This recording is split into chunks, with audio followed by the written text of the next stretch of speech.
Bismillahirrahmanirrahim. I would like to narrate the incidents of the last few years in English because I want the international audience and overseas Pakistanis to hear what has been happening in Pakistan. I was elected in 2018 as the 13th President of Pakistan overwhelmingly by the Senate and the Parliament, and since then until Mr. Imran Khan was elected as Prime Minister, and in 2022 there was a regime change instigated by some people of the armed forces in Pakistan and by some international movements which happened and which resulted in the dismantling of democracy and ouster of Mr. Imran Khan. Mr. Imran Khan then resigned from the assemblies. According to the laws of Pakistan, elections should have been held then, as soon as the Prime Minister resigned, and then the elections were not held, then all the members of the PTI resigned to enforce elections, but the laws were changed. Elections should have been held in 90 days in Pakistan, but it was forced that no election should happen. During the time Mr. Imran Khan was ousted, the people of Pakistan started protests for the restoration of democracy. And in those protests, on 9th May 2023, there was a false flag operation in which the protesters were shown to have attacked one house, which was the Corps Commander's house in Lahore, which was called the Jinnah House. And it turned out, with all the evidence around, the evidence has been suppressed, the cameras, the footages have not been made public, but it was found that instigators from the government were there burning those places, which were blamed on Mr. Imran Khan and the party. Also, at the same time, the only party which is not allowed to have public gatherings, peaceful public gatherings, which are called Jalsas, was Pakistan Tehreek-e-Insaf. All the people in the government who had been taken away from PTI, for example, or brought over, all those parties were allowed to do public meetings, but Pakistan Tehreek-e-Insaf and Mr. Imran Khan was not allowed to do public meetings. Despite being incarcerated, despite being in jail, he did not want elections to be detailed, and he kept on insisting that the election should be held on time. The government, along with the judiciary and the establishment, took away the symbol of the party, which was the bat. Bat as a symbol, because people in Pakistan are illiterate. Rather than read names, etc. of the parties or people, they will vote for the symbol. The symbol was the bat. The bat was also taken away, but by word of mouth, the elections were held, and the people were given all kinds of symbols of the party to confuse. But despite that, I think the results came out, and according to Form 45, which was a tabulation, Pakistan Tehreek-e-Insaf won overwhelmingly, more than 2/3 of the members elected to the assembly. But the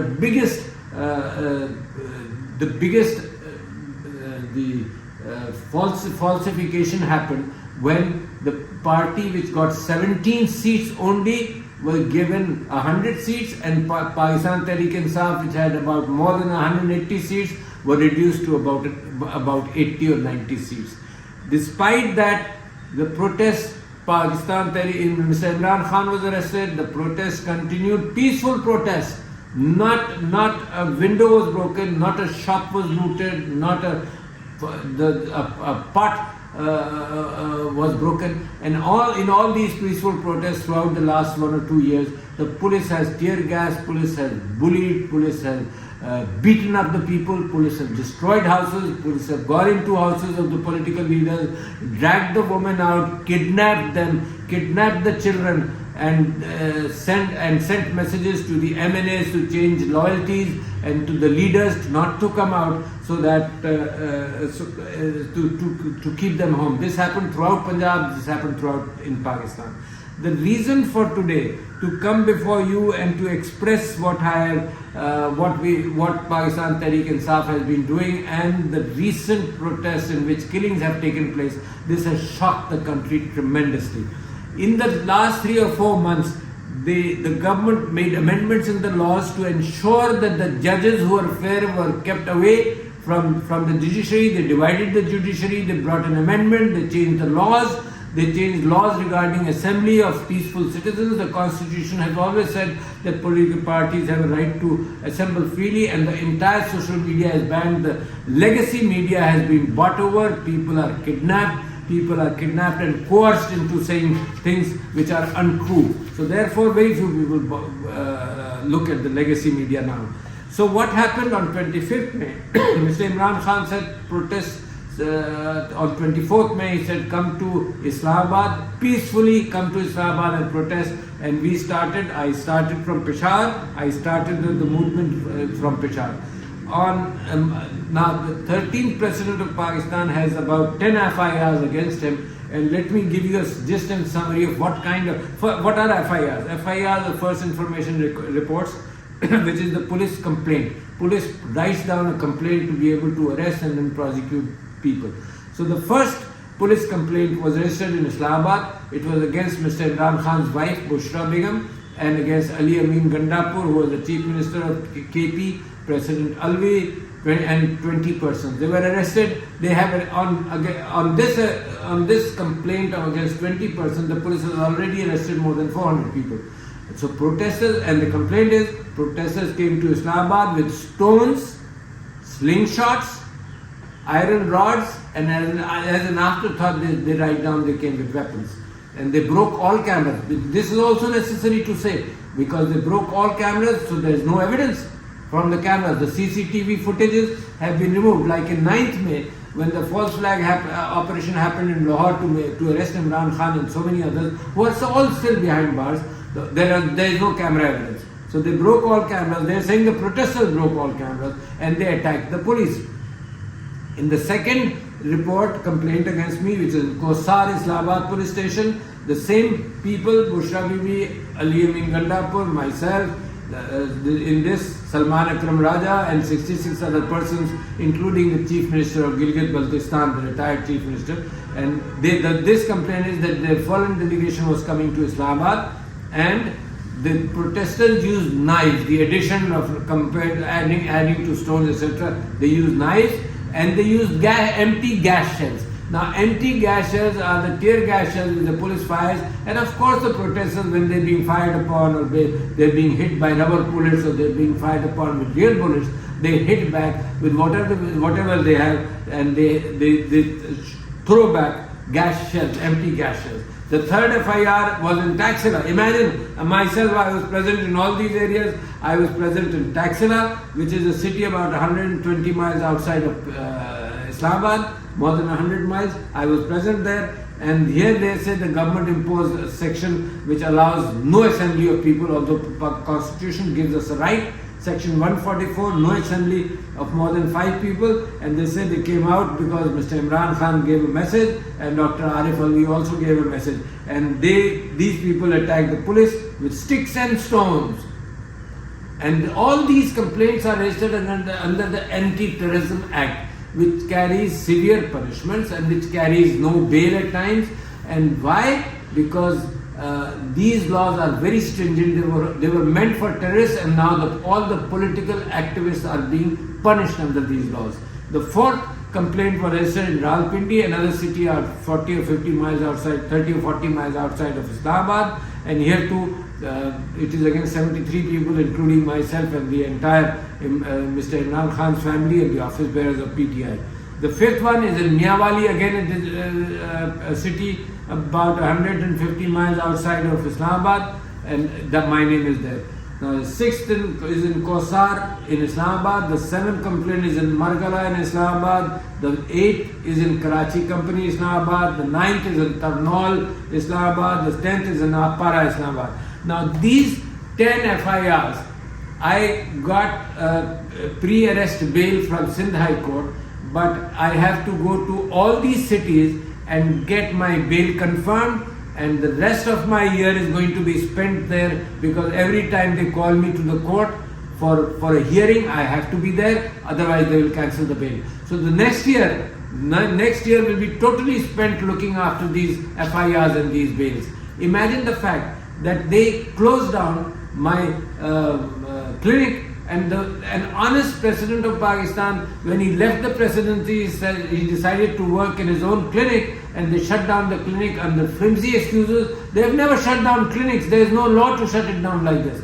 But they shut it down and it was opened up. I had to go to court. The court kept on delaying the matter, but after 60 days, after 2 months, my clinic was open, so I got back to earning my honest living.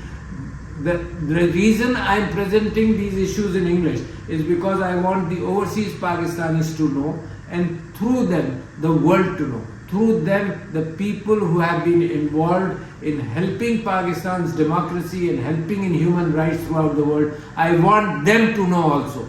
The human rights is not a domestic issue only. Human rights is in the United Nations Charter gives a right to people to appeal outside also, because when they are unable to preserve their own human rights because of the vandalism and because of the barbarity and because of the stringent action going on, they are helpless, so we can appeal to the world to pressurize the Pakistan government not to kill their own people. Now on 25th, the Pakistan Tehreek-e-Insaf has given a tentative figure of 12 dead on 25th night, which happened, and all of Islamabad knows the firing of Kalashnikovs, the sound goes out to 5 or 10 miles, and the repetitive firing tells that it is a machine gun. And Mr. Umar Ayub has given the description of the guns which could have been used from the sound which was fired. So entire diplomatic enclave knows. But the government lied. The government lies that the police did not fire a single shot. Imagine, the firing went on for hours. There were snipers which were used, and the hospitals were told not to let people see the dead bodies.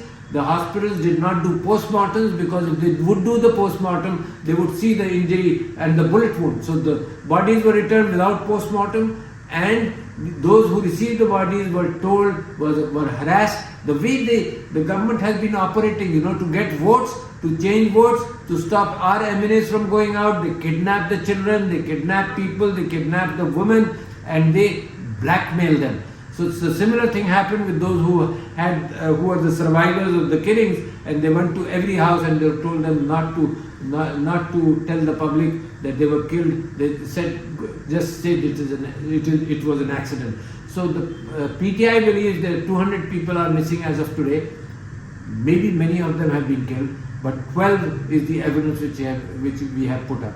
So my appeal is to the overseas Pakistanis to increase their efficacy as far as their lobbies are concerned, because I believe the battle for democracy is an important battle in the region. I believe for peace in the region it is important that the military goes back into the barracks, that the institutions like the judiciary are preserved, the constitution is restored to its original form, and the mandate, the 2/3 majority mandate which was won by Imran Khan on February 8, either that is returned through legal means according to Form 45, which is the genuine count, or elections should be held freely and fairly.